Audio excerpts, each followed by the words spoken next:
Esse gato a gente está apelidando de Rodrigo Constantino.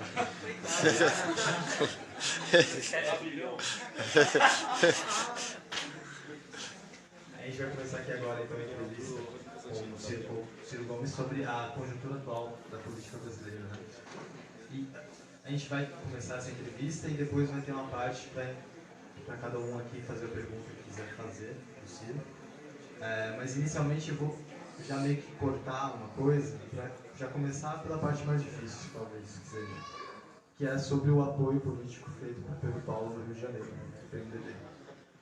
Você disse que numa entrevista, um tempinho atrás, que não vê problema nenhum no PDT apoiar o Pedro Paulo no Rio de Janeiro. Eu queria que você falasse um pouquinho sobre isso agora, só de começo. Tenho segurança pela qualidade do coletivo de vocês aqui, pela coisa que essa será talvez uma das mais simples questões que a gente vai discutir hoje à noite. Repare bem, quem conhece a vida brasileira, e eu estou obrigado a conhecê-la com certa intimidade, eu tenho 36 anos de vida pública, já fui prefeito, deputado, governador, ministro, deputado estadual, enfim, sabe que está ruim aqui. A gente vai trocar o microfone? Beleza. Eu sigo adiante na resposta? Você já vai trocar o microfone? Eu espero? Tá, eu vou seguir, acho que dobrando aqui, ó. É tanta experiência que eu sei que às vezes é mal contado. Estava quase acordando o gato, né?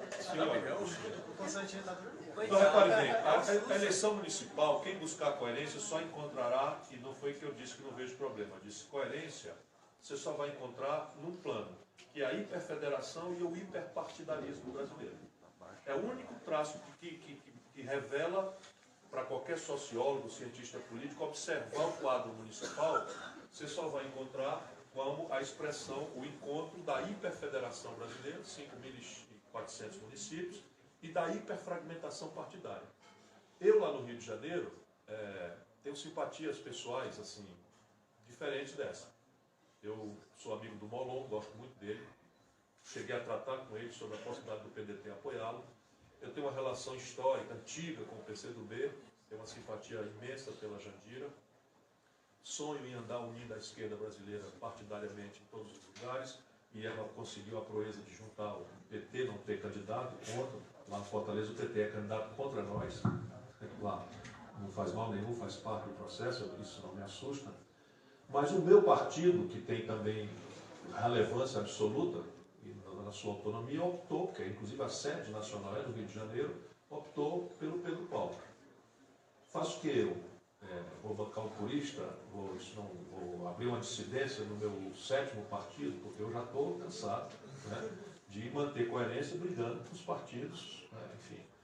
Não, lá não. Eu fui ouvir os meus companheiros e acabo reproduzindo com certo prazer os argumentos que os meus companheiros deram para me dizer que realmente é uma solução boa. Começa assim, de trás para diante. A avaliação que se faz no Rio de Janeiro, entre nós, é de que o segundo turno vai ser entre o Crivella e o Pedro Paulo.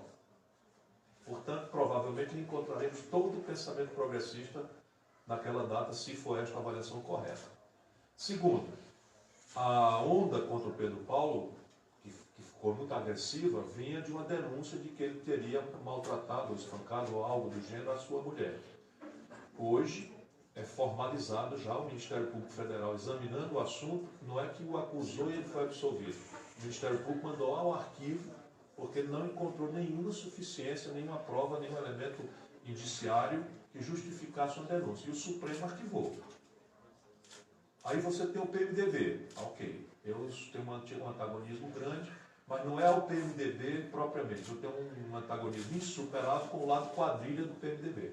E quando eles me convidaram para ir lá, eu disse para eles, olha, eu prefiro ficar fora. Porque se eu for lá e a imprensa naturalmente me perguntar o que é que eu acho do PMDB, eu vou repetir exatamente o que eu penso. E eles gostaram. Pronto.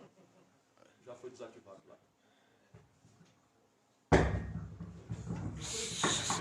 E eles toparam. Portanto, parece que eles também estão precisando sinalizar para um certo extrato de opinião de que eles não são do lado quadrilha do PMDB. Então, humildemente, estou aí. Essa é a explicação, com toda clareza. A próxima pergunta que eu vou fazer é uma pergunta um pouquinho mais geral, que é tentar pegar uma dinâmica mais sobre a conjuntura atual da política no Brasil. Provavelmente no dia 29 a gente vai ter a votação de impeachment lá no Senado Federal, e a tendência é que seja aprovado o impeachment do presidente Dilma Rousseff. Para você, quais são os desafios da esquerda nesse panorama político? Por exemplo, o Temer, ele já deu mais ou menos uma prévia do que ele pretende fazer, em questão com CLT, em questão com privatizações, etc. O que a esquerda pode esperar e como que a esquerda pode se organizar para conseguir reverter, talvez, tal situação? Eu acho que nós temos que lutar até a hora última do processo, porque esse golpe fará um mal ao Brasil transcendental. Esse é um golpe que não só fragiliza a regra e para agora, mas fragiliza para as próximas 2 dezenas de anos, penso eu. Porque qualquer brasileiro, homem ou mulher, que vá à presidência da República para fazer o que tem que ser feito no Brasil, precisa ter um lugar onde encostar as costas, para não levar tiro pelas costas. E esse lugar é a regra. É o amor à regra, é o apelo à regra, é a ideia que estamos perdendo de que a presidência da República só pode ascender quem para lá for pelo voto popular e mais nenhum atalho, caminho ou desvio. Nós estamos perdendo isso, isso vai valer, inclusive, vou começar a fazer aqui alguns vaticínios desses terríveis tempos que vem por aí, o próprio Michel Temer. Eu vejo como uma possibilidade imensa o Michel Temer cair, passado dezembro, na medida em que os interesses que se organizaram no Brasil para derrubar o governo Temer, nenhum desses interesses relevantes tem a ver com ser a favor do Michel Temer. Nenhum. O primeiro grupo de interesses é o sindicato dos políticos, de A a Z, de Lula ao próprio Michel Temer, que querem o fim da Lava Jato. Os políticos estão conversando em Brasília que já passou da conta, que talvez seja a hora de encerrar isso, que está na hora de fazer uma anistia e devolver o Brasil a uma normalidade para se poder produzir, para se poder trabalhar. Isso, na medida que se derruba o presidente da República, o absurdo maior já foi feito. O resto, e a opinião pública não se mexe, não se agita, não toca fogo em nada, não quebra uma vitrine. Vão tentando, vão fazendo, vão tentando, vão fazendo. Então esse primeiro interesse, só que não é fácil. Vem aí proximamente a delação premiada da Odebrecht, a delação premiada da OAS, que atinge, como eu já estou cansado de saber faz muito tempo, o Michel Temer, ele próprio, o Padilha, que é o braço direito dele, o Moreira Franco, essa quadrilha toda que está aí. O segundo grupo de interesses é a plutocracia financeira, que está vendo o orçamento público se deteriorar de um jeito, e a febre disso, o sintoma dessa deterioração das contas públicas, se dá na proporção entre a dívida pública e o PIB. E na medida em que a dívida pública parece escapar de controle, ela está sinalizando para uma iliquidez do crédito público, ou seja, para um calote. E a banqueirada não vai aceitar isso impunemente. Então o que a banqueirada quer? É o seu segundo grupo de interesse. Empolgar, controlar o orçamento para gerar excedentes a qualquer preço para fazer infletir esta proporção de dívida PIB. É como que, dando esta tarefa ao Michel Temer, é como você esperar colher um maracujá de um pé de maçã. A biotecnologia não foi tão longe ainda, né? Porque a tradição dessa eleger com muito barulho, porque esperam acontecer o impeachment. Mas no dia seguinte vocês vão assistir a grande mídia partir para cima para cobrar austeridade do governo. Esse déficit primário gigantesco, assim, sem precedentes, que ele conseguiu aprovar no primeiro dia ali da interinidade de 170 bilhões de reais, foi alcançado semana passada, faltando ainda quase 5 meses para o fim do ano. Ou seja, a esculhambação é geral, é absolutamente ampla e restrita. Portanto, este sinal de inflexão da dívida como proporção do PIB também não será entregue. É mentira. E não será entregue em nenhuma circunstância pelo corte de despesas. Por mais selvagem que eles queiram fazer e começar a fazer, não há chance de inverter esta equação pelo lado da despesa. O que quer dizer que o Paulo Scaff vai tomar uma de pato na testa, porque eles vão propor aumento de impostos. Vem a CPMF, vem a CID, e ainda assim com grande dificuldade de prosperar no Congresso, porque também o Congresso não votou a favor do Michel Temer, votou contra a Dilma, votou para desconstituir a Dilma. Parte por demérito da Dilma e parte por méritos importantes da Dilma, né? E o terceiro grupo de interesses, vocês estão vendo aí os espasmos. Vem do estrangeiro para cá para dentro. Então é uma ideia de mudar o rumo por onde o Brasil está se alinhando internacionalmente, né? Nós começamos a privilegiar o acordo regional do Mercosul, a aproximação convergente com a Unasul, avançamos para essa inovação extraordinariamente potencial, que muda o quadro do pós-guerra pela primeira vez, tem potencial, né? Que são os BRICS. Porque dos BRICS pode sair para o Brasil, por exemplo, um regime de preferências comerciais que dão à economia brasileira, ao empreendedor brasileiro, um mercado consumidor de 3 bilhões de bocas. Você tem a possibilidade nos BRICS de transferências tecnológicas sensíveis para superar rapidamente determinados atrasos tecnológicos sensíveis do Brasil, inclusive e especialmente em tecnologias militares e de comunicação. Só para vocês saberem, todas as comunicações militares brasileiras são processadas por satélites norte-americanos. A mira dos nossos barcos, aí da nossa marinha, é guiada por GPS norte-americano. Se o camarada descalibrar ali 2 graus, o cara sai do Rio de Janeiro indo para ir para Belém e vai chegar em Angola, né? E isso tudo são oportunidades extraordinárias. E o terceiro vetor é a questão do financiamento rebelde a Bretton Woods. Pela primeira vez desde a Segunda Guerra Mundial, e existe uma iniciativa com potencial de financiar worldwide, ou seja, globalmente, experimentarismos institucionais com o Banco dos BRICS. A tarefa é desmontar. E a tarefa mais imediata é derrubar o Maduro, por isso que o Serra cai no vexame, descuidado de tentar subornar um chanceler do Uruguai, um vexame absolutamente inominável. Mas a Venezuela, esses calhordas, né, falam que nós não podemos guiar a política externa brasileira por interesses ideológicos, canalhas são eles. Se você for pragmático, geladamente pragmático, a Venezuela dá ao Brasil um dos maiores superávites comerciais bilaterais de todo o mundo. Por regimes de preferência, eles compram da gente toda a nossa indústria e a gente não compra quase nada deles. Eles chegam a 5 bilhões de dólares, nossa vantagem com a Venezuela. Mas estão lá a serviço dos norte-americanos para derrubar o Maduro para amanhã. Essa é a urgência. Em seguida, a questão do petróleo. Revogar a lei da partilha, revogar a lei de conteúdo nacional, voltando o Brasil à lógica dos anos 50, que é uma espécie de protetorado norte-americano. Nós podemos fazer tudo o que quisermos na ambiência de um protetorado, que não tem autonomia tecnológica, que não tem autonomia de financiamento, que não tem autonomia industrial e que seja, na divisão internacional do trabalho que eles imaginam, um produtor de commodities de baixo valor agregado, que a essa altura não paga o nosso modo de viver. Então, por que eu alonguei a minha conversa? Porque a sua pergunta é, qual é o papel da esquerda nesse pós-governo? É estudar. Quem produziu esse desastre fomos nós. Foi a nossa imprudência, foi a nossa excessiva concessão ao pragmatismo. Se alguém é responsável por essa tragédia no Brasil, são os partidos de esquerda, com exceção do PSOL, do PSTU, do PCB, enfim, essa ultra-esquerda, se me permitirem falar assim, né? Essa ultra-esquerda está absolvida, porque também não tem pretensões dialéticas de transitar a realidade brasileira, de onde estamos para onde queremos ir, ainda que esse queiramos ir seja a implantação do socialismo real, enfim, mas na transição, nós outros que tivemos a sorte de receber do povo brasileiro 13 anos de poder, não mexemos na institucionalidade brasileira uma vírgula.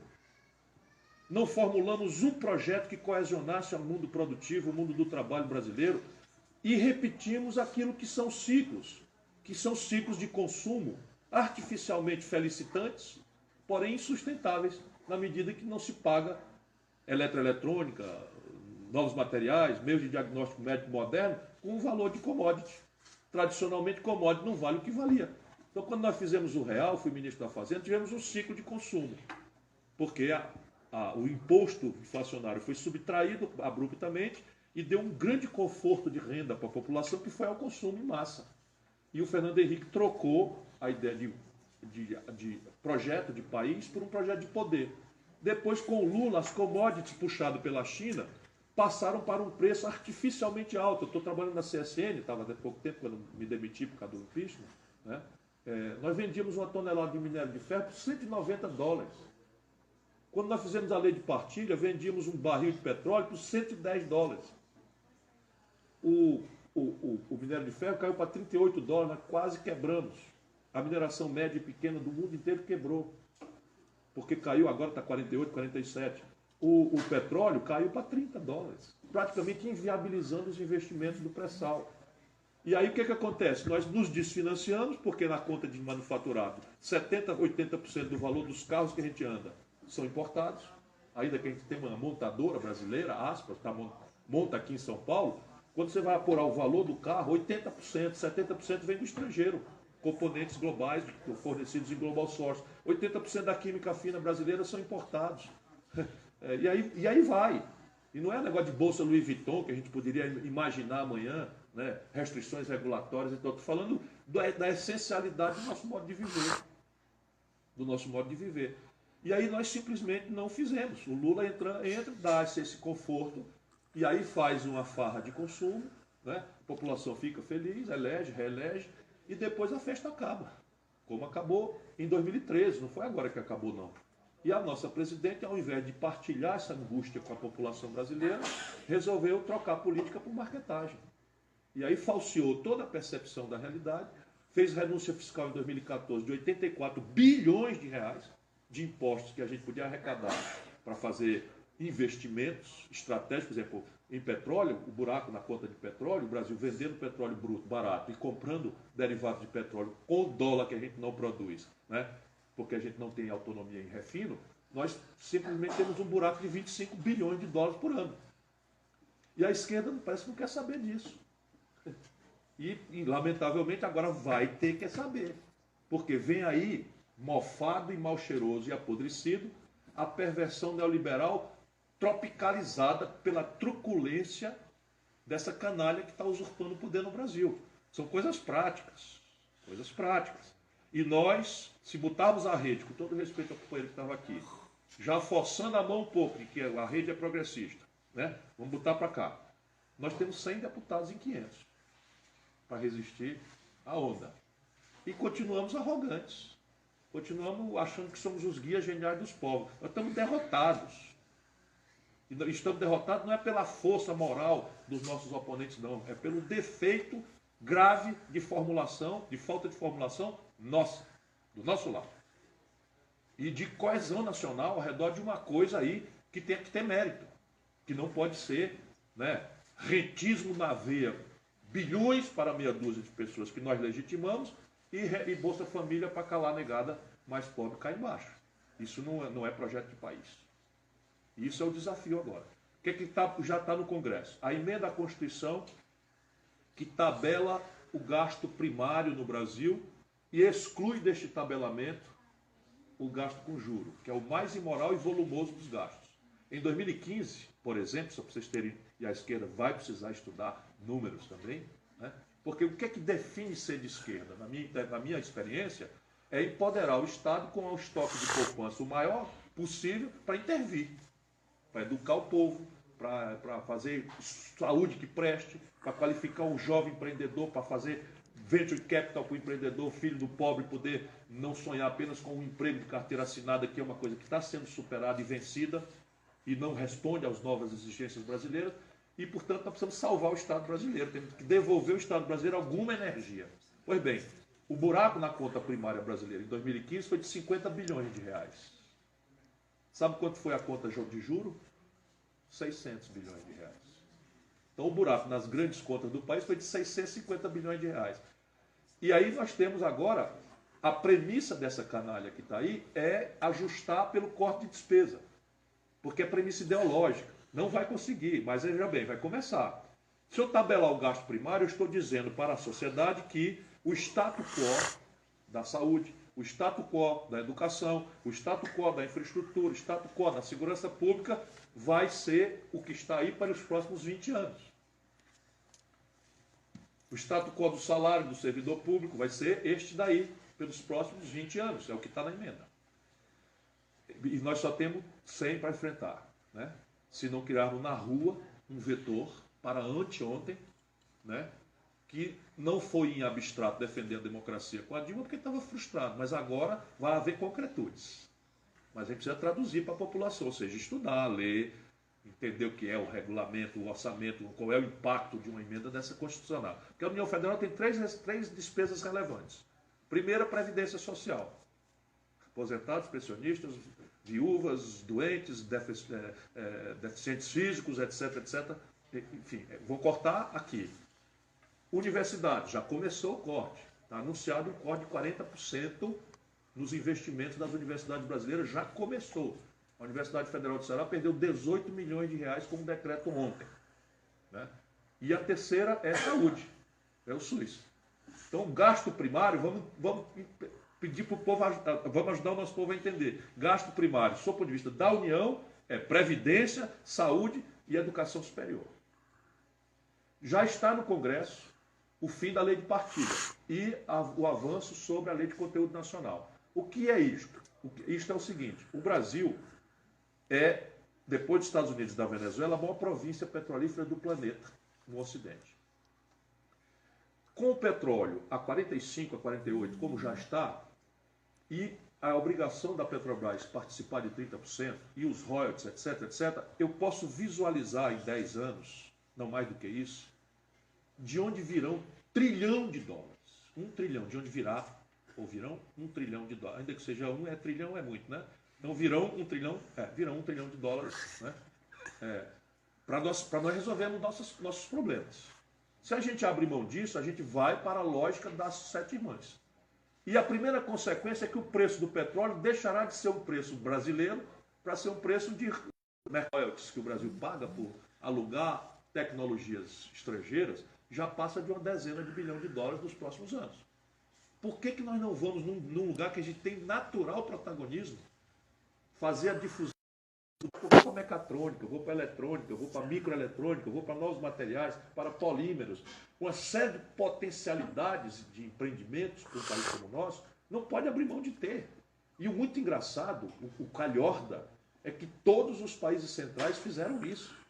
E agora, na hora da gente fazer, a elite brasileira replicando o que os americanos querem, os ingleses, o Atlântico Norte, que a gente não faz mais sentido ter política industrial e de comércio exterior, nem domínio tecnológico. Vai ver se a China aceita isso, vai ver se a China tem uma lei de propriedade intelectual entreguista, como a brasileira feita pelo senhor Fernando Henrique Cardoso. Teve que estudar. Esse é o papel da esquerda, estudar, compreender os problemas, né?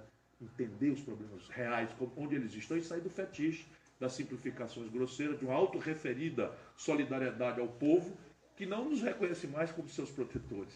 A gente tem que começar daí. Eu queria tocar em 2 pontos que você meio que abordou na sua fala. Primeiro, que você falou que a reação da esquerda, depois do impeachment, que foi votado na Câmara no dia 17 de abril, não foi adequada, né? Não foi uma reação, em outros debates você já falou disso, não foi uma reação esperada, né? E qual deveria ser, então, essa reação esperada pela esquerda? E outro ponto, os méritos da Dilma Rousseff. Quais foram os méritos da presidente afastada que causaram esse meio que incômodo desse grupo político que fez esse projeto para conseguir tirá-la do poder? De trás para diante, veja bem, se a agenda do golpe são esses 3 grupos hegemônicos, a primeira grande questão é que a Dilma não aceitou fazer acordo para inibir a Lava Jato. Simplesmente não aceitou fazer os acordos, e acho que até fez isso de uma certa forma imprudente, porque ela divide, por exemplo, vamos dar com a concretude, o Eduardo Cunha. O Eduardo Cunha chantageou na nossa frente o governo brasileiro, na nossa frente, na frente de toda a sociedade brasileira. Qual foi a política que nós adotamos? Eu sou irmão do ex-ministro da Educação, e alguma parte do Brasil assistiu. Ele denunciou. Aí o cara constrangeu ele e tal, convocou lá para uma sessão, ele foi lá e meteu o dedo no nariz e é isso mesmo. Pegou o paletó e foi para casa. Mas o governo amarelou ali. O governo deixou ele sozinho. O governo se acertou com o Eduardo Cunha. E não se acertou por cima da mesa, se acertou no bastidor. E o que é o bastidor? O bastidor é assim, entrega Furnas, entrega a vice-presidente da Caixa Econômica, e o vagabundo pega agora R$1 bilhão, rouba, guarda 50 para a Zoiuda gastar em Paris, né? A Zoiuda gasta em Paris, em Nova York, etc, etc. E 950 ele distribuiu com os canalhas. Ou seja, nós criamos uma cleptocracia com a mão da esquerda. A mão da esquerda, aprendiz de pragmático. E eu sou do ramo, eu não sou nenhum poeta desses que eu acabei de assistir aqui, não, como companheiro, com todo respeito, companheiro, quer ser candidato a prefeito de Fortaleza e reduz a prefeito de São Paulo e compreende a situação do ponto de vista de onde ele está e vai propor que eu tenho que agudizar a luta de classe e tal. Eu sou desse ramo aí. Se eu acreditasse nisso aí, eu não ia ser candidato a prefeito, não, eu ia tocar um fogo acolá, né? Ia matar uns 4 ali e tal, entendeu? Agora, é preciso, se a gente entra nisto aqui, a gente tem que ser respeitador da complexidade da realidade. Estou dizendo, eu posso não ser candidato a presidente da República, posso não ser, não queria ser, estava há 10 anos sem disputar a eleição. Voltei para a luta por causa desse golpe, me consideraria um covarde se eu não tivesse com a minha vivência, com o meu conhecimento das coisas, com não ter rabo de palha, né, se eu não viesse para a luta. Mas eu me magoei muito em ver a catatonia com que a sociedade brasileira está assistindo tudo isso. E procuro com humildade entender. E hoje eu entendo. Como é que eu vou chamar o povo em abstrato para defender um governo que meteu no dia seguinte da eleição um tarifaço de 70% de energia em São Paulo? Que é isso? Que acertou-se todo com essa canalha, essa calhordice toda da política real brasileira. Tem saída para isso? Tem. O Itamar Franco, o companheiro aqui falou, como se tivesse tudo igual, querendo dar uma lição de história no auditório, eu assisti aqui. Itamar Franco não negociou com o PMDB.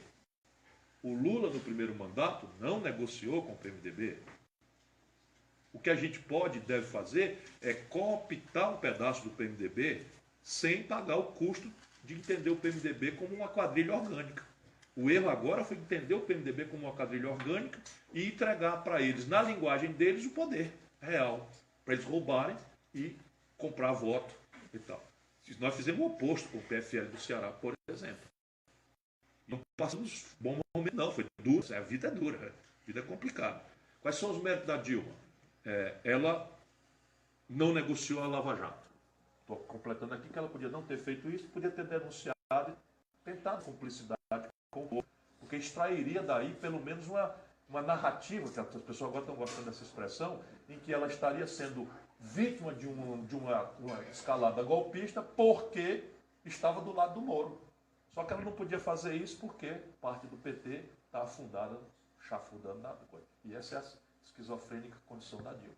Mérito da Dilma. A Dilma praticou durante alguns meses, e também começou a cair por isso, a menor taxa de juros real da história brasileira. 7,5% com inflação de 5%, ou de 5,5%. Durante alguns meses ela fez isso, né? Depois se rendeu. Aí chama o Levi, não sei o que, também não politizou. Por que estão querendo me derrubar? Porque é isso. O que o Juscelino fez? O Juscelino tirou os 5 anos, atentaram contra a vida dele, tentaram o golpe de Estado 1, 2, 3, 4 vezes, mas o Juscelino ia para a rua e mobilizava. E repartia, criava cumplicidades. O Itamar Franco era debilíssimo sob o ponto de vista orgânico. Não tinha maioria em congresso nenhum, não tinha partido, não tinha coisa nenhuma. E o camarada aqui que disse que era do PMDB, de jeito nenhum. Ele já tinha saído do PMDB rompendo com o Nilton Cardoso, que herdou o PMDB de Minas Gerais. Então o companheirinho aqui gosta da história, mas estudou pouco também, né? E essa história é essencial para saber que é possível.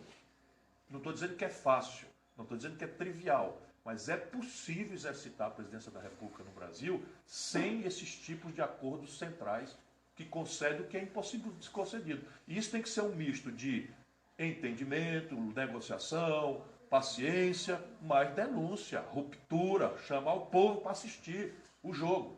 E em nenhuma circunstância abrir mão da agenda. O que mais que eu diria que a Dilma teve de mérito? Ela é honrada pessoalmente, né? É honrada pessoalmente. E começou fazendo aquilo que um governante livre tem que fazer no Brasil. Ou seja, a corrupção sempre existirá. Eu lamento dizer isso num ambiente que está cheio de jovens, mas eu não sou a Marina, né, que acredita, portanto ela não está mentindo, por inexperiência, de que se trocar Chico por Manel, no caso Manel ela, a corrupção acaba. Não acaba não. Não acaba mesmo. A corrupção é orgânica à elite brasileira. Ela é entranhada na política, que inclusive tem uma ética distinta. se escreve pouco, se dá pouca transparência, mas político acha que dinheiro para campanha obtido ilegalmente não é corrupção.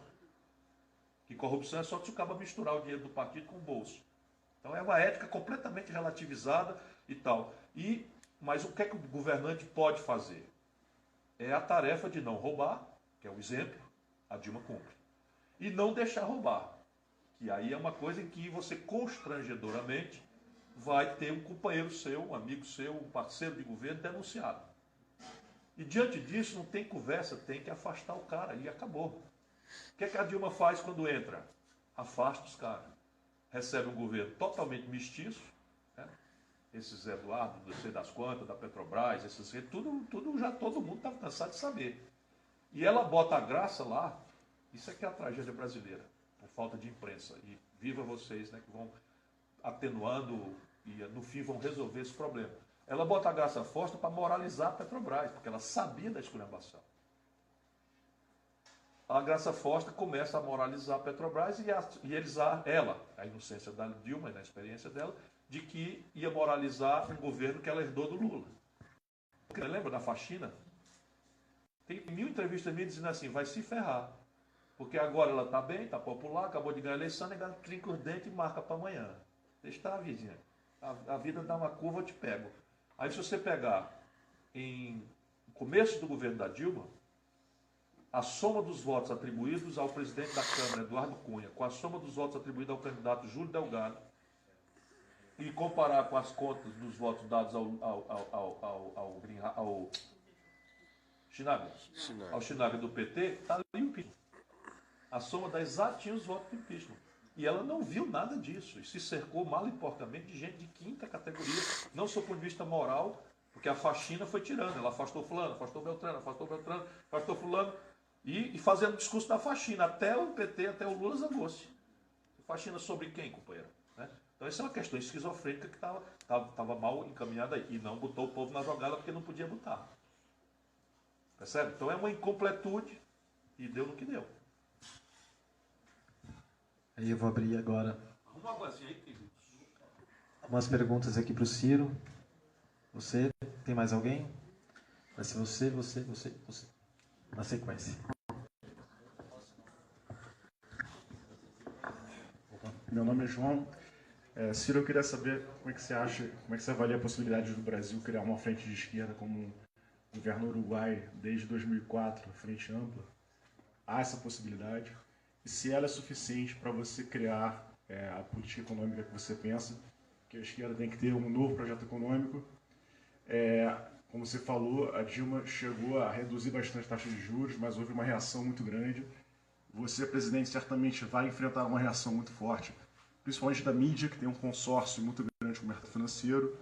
Eu fico imaginando Mira Leitão da vida, Sardenberg, essas coisas que tem que lidar diariamente. O nível do debate econômico é muito baixo. Como é que você lidaria com essa pressão, esse boicote midiático que vai vir certamente? Por que vias de comunicação, já que a gente não tem um canal de TV tão forte? Com que estratégia de comunicação com o povo? Você fala chamar o povo para o jogo, para assistir o jogo, mas de que maneira, assim? Com que veículos? Primeiro, isso é o centro da questão hoje. Né? Então, ninguém imagine que é simples, que é fácil, que seja trivial. Né? Entretanto, eu não partilho da prostração de uma certa fração da nossa elite, inclusive de esquerda, que para justificar o justificável começa a replicar a lambança retórica do Fernando Henrique, que o Brasil tem que ser governado com presidencialismo de coalizão e não sei o que e tal. Isso tudo é mentira. Essas imensas alianças, elas não se dão para nada, a não ser para duas coisas. Primeiro, tempo de televisão para si, usurpando o direito do outro falar. Segundo, medo de CPI, porque eu tenho que conciliar com os caras, eu sei que eles vão botar gente para roubar, e a CPI vem e vai pegar, e o jogo de bastidor vira público, e por aí a imprensa sabe disso e fica só esperando a hora. E a conveniência de escandalizar ou novelizar este ou aquele óbvio fato que todo mundo em Brasília sabe que está acontecendo. Então eu trago a minha experiência, que basicamente é o seguinte. Primeiro, moderar a promessa. Trazer o povo para a jogada não significa trazer para assistir o jogo, não. Trazer o povo para jogar. E aí você tem questões simbólicas, que não precisa de grande comunicação, vamos dizer. Isso sempre será um dado irremovível da realidade. Mas também aí nós temos que avançar, que é onde, por exemplo, o PT alimentou a ilusão de conciliar. Pelas tantas, eu me lembro da iminência do escândalo do Mensalão, não tinha acontecido ainda. Eu vou falar um monte de coisa aqui, em homenagem ao aniversário de vocês, né? Mas a gente tinha lá um grupinho, né? Como eu tinha mais experiência, o Lula sempre... Quando o Lula foi candidato a primeira vez em 89, eu já era prefeito de Fortaleza, né? E ele confia em mim e tal, e a gente estava ali, já esconjurando a crise. E aí a conversa, não sei o que lá e tal, porque vai ter o Roberto Jefferson, vai detonar, porque não sei o que e tal. Aí o Zé Disseu dizia assim, não, isso aí não se preocupe não, que eu falo com o João. É um negócio preocupante, o Roberto Jefferson, nosso aliado, vai detonar, vai dizer que... E não é para eu me preocupar, porque tem um João aí que o Zé Disseu vai falar e que vai dar certo. Aí na terceira, desde que eu falo com o João, eu disse, espera um minutinho, quem é esse João que vocês estão falando aqui? Eu não sei que poder ele tem. Aí, para minha surpresa, João Roberto. O Zé Disseu falando do João Roberto Marinho, o João. Entendeu? É o problema do novo rico, o problema de ser aceito pelos salões. E eu não tenho essa ilusão, eu jamais serei. Não serei aceito. Ainda tem um problema, eu misturo um inglesinho, eu arranho um francesinho, eu não tenho complexo de inferioridade e tal. Aí é que eu não preciso mesmo. Entendeu? Já fui o diabo aí sem nada disso. Não quero ser aceito pelos salões, eu quero um lugar na história brasileira, se eu for disputar o ação. Então, mas há um caminho aqui de entendimento, mas há algumas coisas que precisam ser feitas e vão ser feitas claramente. Primeiro, a distribuição da verba publicitária tem que ser feita de forma equitativa e não igual. Equitativa quer dizer, é preciso que o setor público, em nome da democratização da educação, que é uma essencialidade da vivência democrática, não há democracia sem informação plural, não é informação governista, outro erro do PT. Toda a vida que saiu para fazer alguma coisa para financiar a mídia governista. Não é isto, nós precisamos apostar na pluralidade da mídia, porque nós temos a força moral. Supõe-se, né, nós do campo progressista temos a superioridade moral, né, de termos o amor ao país, de termos amor às maiorias populares, de termos compromisso com a superação da desigualdade. Isso deve dar uma força moral num debate que não precisa um cara subornar um cara para falar bem de mim. Eu nem sabia o que eu ia ter aqui. Eu vou porque eu vou. E um cabo desse aí mete uma chibatada em mim e acabou. E eu levo para casa ou devolvo para ele, mas porque eu estou de peito aberto. E é isso que a gente tem que fazer no governo, ir de peito aberto. Iniciar o experimentalismo de cooperativas de jornalistas, cooperativas de produtores culturais. É uma coisa que funciona bastante, porque a informação, ela circula hoje em dia. Ela não tem mais a questão da emissão, do meio, já não é mais tão relevante quanto a qualidade mesma dela, da informação. E são 3 ou 4 questões simbólicas que a gente precisa cultivar com permanência. O presidente vai dar exemplo, ou o presidente deverá dar exemplo. Então não pode, sabe, contratar cabeleireiro em São Paulo para pentear cabelo. Não custa nada, isso é irrelevante, mas você não pode fazer isso. O nosso lado não pode fazer isso. Sabe, não pode ir para uma viagem para o estrangeiro, levar uma comitiva de 200 pessoas, alugar não sei o que e tal. Como é que a gente fala em austeridade, sacrifício para os outros? O presidente tem que dar exemplo, tem que governar pelo exemplo. E aí não perder o nexo com a rua. Depois vem coisas mais consequentes, que já não tem a ver com comunicação. A Constituição brasileira prevê, em linha com o que há de mais moderno no mundo, a democracia participativa e não a democracia representativa que nós temos estritamente. A elite brasileira, apavorada com isso, estigmatizou plebiscitos e referendos como chavismo. É preciso confrontar isso e acabar com a brincadeira de que uma democracia no pleno século XXI vai resolver todas as contradições via um sistema representativo que só lembra do povo na véspera da eleição. Vai para Brasília, é cercado de lobbies, grupos de pressão ou da mídia, da força da mídia, né? Que também são uma mídia nepotista. 5 famílias mandam na dita mídia nacional. Então você não pode fazer isso, é preciso mandar ao povo a deliberação de 2 assuntinhos, que pode se desdobrar em 3 ou 4 projetos, alguns 4 ou 5 referendos, mas esses assuntinhos do meu modo de ver. Porque a elite brasileira vive de um despotismo esclarecido. Está tudo errado, nada presta e é preciso mudar. E mudar normalmente significa tentar botar a vida brasileira num certo piloto automático que o despotismo esclarecido afirma que é o correto. Então, reforma disso, reforma daquilo outro. Então, o Brasil precisa uma reforma que restaure a sanidade das finanças públicas, para poder enfrentar a rua e a desigualdade, e uma reforma que qualifique a política em 2 pontos, na minha opinião. Sistema eleitoral, qualquer um é bom e qualquer um não presta. Sabe? Os alemães mandaram uma missão aqui, quando eu era deputado, para estudar a beleza do sistema proporcional brasileiro, que permitia a maior renovação eleição a eleição do mundo.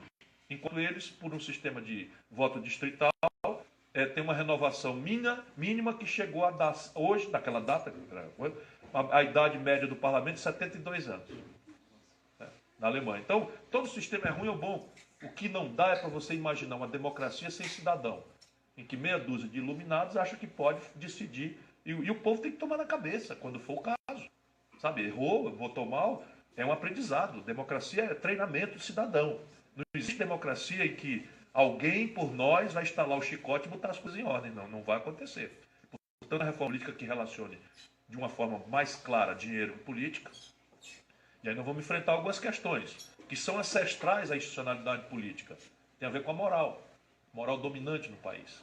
Então, nos Estados Unidos, esse debate da perversão do dinheiro sobre o processo político eleitoral está vivíssimo. Acabou de ir à Suprema Corte, e a Suprema Corte entendeu que o dinheiro deve estar livre para financiar as eleições, porque é um elemento essencial do ato da liberdade de expressão. Olha a moral luterana vigente. Porque para o luterano, o dinheiro é um dom de Deus. E tal. A nossa moral católica lusitana afirma que é mais fácil um camelo passar do fundo de uma agulha do que um rico ganhar o reino dos céus. Então, tudo bem, se é isso que vamos fazer, vamos cair nessa estupidez que é essa próxima eleição. É uma loucura. Lá no Ceará estão alugando o CPF. Estão alugando, eu não vou ensinar aqui não, porque pode alguém... Estão alugando o CPF. Para cair na ilusão de que o financiamento individual das campanhas vai resolver o problema e que dinheiro e política é uma relação necessariamente suja. E não é. Precisa ser. Agora tem que ter controle social sobre isso. Então, e mandar em qualquer circunstância a plebiscito e referendo. Por quê? Porque o que está errado, não está errado porque tinha um manual de fazer certo, os caras são tão sacana que fazem errado. Se fosse isso, eu tenho repetido mais fácil. O problema é que o que está errado no Brasil está errado para atender ao interesse hegemônico de uma minoria ativa, organizada, informada, em desfavor das maiorias atomizadas, desinformadas, enfim, espaços aí pela vida brasileira. Próximo.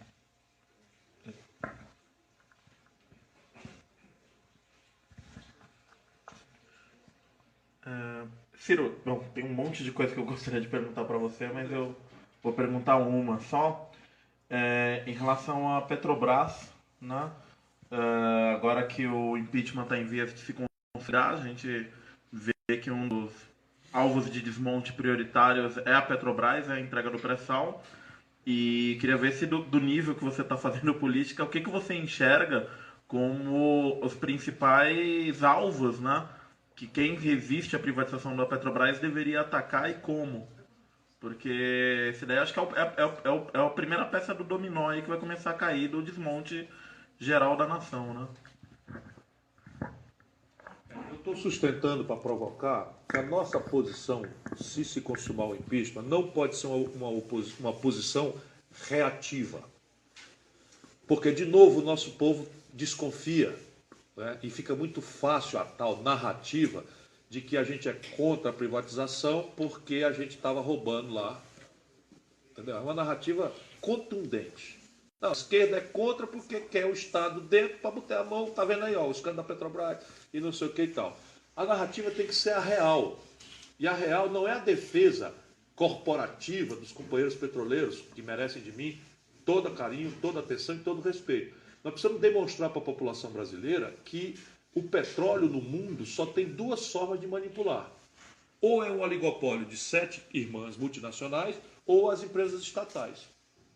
E que se a gente, por exemplo, fizer o petróleo ser entregue a 7 irmãs, nós vamos vivenciar, tendo autossuficiência, mais do que isso, excedentes exportáveis importantes para o mundo, nós vamos entregar o manejo dessa que é uma das maiores riquezas ainda por essas próximas 2 décadas, para estrangeiros. E qual é a consequência prática disso? Passivo externo líquido.